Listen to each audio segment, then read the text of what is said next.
Hello everybody, it's gAIMer here, and today I'm here to explain all the mechanics of the last boss in Manaforge Omega, Dimensius. For Phase 1, this is the platform that you will be fighting him in Phase 1. There are 3 main mechanics that you need to be aware of. When the boss reaches 100 energy, it will try to suck everybody in. If you get sucked in, you die. So to prevent that, we need to utilize the tank mechanics here, in which the tank will drop some mobs after a 20 yards radius smash. When the mobs are killed, there will be some essence on the ground that you need to be picked up. Once the boss tries to suck everybody in, the player who picks up the essence would have the option to open up a shield to prevent the wave getting sucked in. Bear in mind that every time he tries to suck everybody in, more shield is required to prevent that. So for the first time, you will need 2 shield, and the next time the boss reaches 100 energy, you will need at least 3 shield, etc. This is mechanic number 1, and for mechanic number 2, the boss will send somebody to the sky and try to lure them into its body. To save them, the player that picked up the essence will need to stand underneath the affected player to save them. For the third mechanic, the boss will smash the ground, leaving 2 big black holes that will explode and wipe the raid after 10 seconds. To prevent that, you will need to stand in the black hole and soak them. The longer you soak them, the lesser damage the raid will be taken. Right before the intermission, the raid will need to split into 2 teams as there are 2 platforms to go to for Phase 2. And for the whole intermission is just skywarding. Just be good and don't forget to collect these stellar cores that deal additional damage to boss. And for Phase 2, since there are 2 platforms, I'm going to explain it separately. And by the way, I think the position will be like this, because there is a 10 small mechanics in this phase. And for the left platform, there's a big mob and many more mobs. And let's talk about the boss first. The boss would instantly kill the tank if the tank stack reaches 15 stacks. So the other tank need to be aware of it and swap tank. And the boss would tear up a rift that try to push everybody away from the platform like a wind. To prevent that, we'll need to use the big mob mechanic. For the big mob, it will target random players that shoot a wave into them, leaving a devious field that slow all players inside.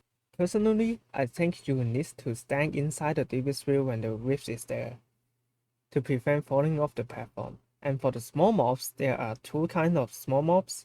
The first one will have a lot of battlefield surrounding it, so basically only ranged player can kill them because the melee player, if you get in, you get knocked back. And for the second mob, there's nothing to be aware of, just some random rifts to dodge. And for the right side of the platform, it is similar to left side of the platform, but with a twist. The big mob has a different skill. It will drop a meteor that you need to dodge and leave a debris field on impact. You already need to kill the mob fast in this phase, as the boss will be charging, and once it reaches 100 energy, it's a wipe. For Phase 3, this is the platform you'll be fighting him in, and the edge of it is untouchable or else you will get locked off the platform. It is the last phase 2 since Salatov will be there to give a damage amp to the boss. After the amp, there are 2 main mechanics in this phase. First, the boss will summon 8 stars rotating around him. Each stars will project a field that saves everybody from the fall of the boss, and the boss would destroy the star one by one from time to time, leaving a black hole that instantly kills everybody in it. So melee need to be extremely careful. And for the second mechanics, the boss will drop circle meteorites on the ground, one at a time, emitting a shockwave on impact. Getting hit by a shockwave will give you a 3-second damage increase to further shockwave.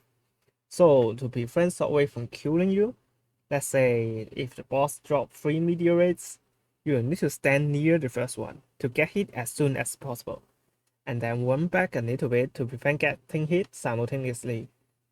Only take it after the debuff is gone, and then run all the way back for the third one.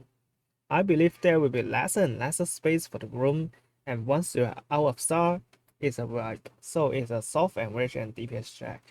And for Mythic difficulty addition, for phase 1, all mobs need to be killed within 8 seconds or else the mobs will be revived to full health. And also to save the one who gets sent to the sky, the number of affected players need to be equal to the number of essence picked up. Which means that if the boss locked 3 people up, you will need 3 guys that picked up the essence to save them. For phase 2, there is an extra mechanics to deal with. The boss will target 2 random players, one with crushed gravity and one with reversed gravity. The crushed gravity is a circle that crushes everybody inside and stun them for 4 seconds, and also giving you a huge dot debuff. And the reverse gravity is a short wave that knocks everybody off the platform except the targeted player unless you get crushed. So everybody except the one targeted by reverse gravity need to get the crushed debuff, while the player getting reverse gravity need to stand right next to the other raid members to remove the dots as soon as possible. And for the left side platform, there's some change to the mob ability, but the dungeon journal is very unclear. So let's jump to the right side of the platform. After the impact of the meteor, there will be some random fireballs flying in the battlefield. Any target hit by the fireball will give you a debuff that can't get hit by another fireball, or else it is a wipe. So you need to deal with this fireball as soon as possible to prevent too many fireballs accumulating in the battlefield. And for phase 3, things get really excited, as now only 5 people is allowed to stand inside each starfield, and the boss will also instantly turn the one that you stand inside into a black hole.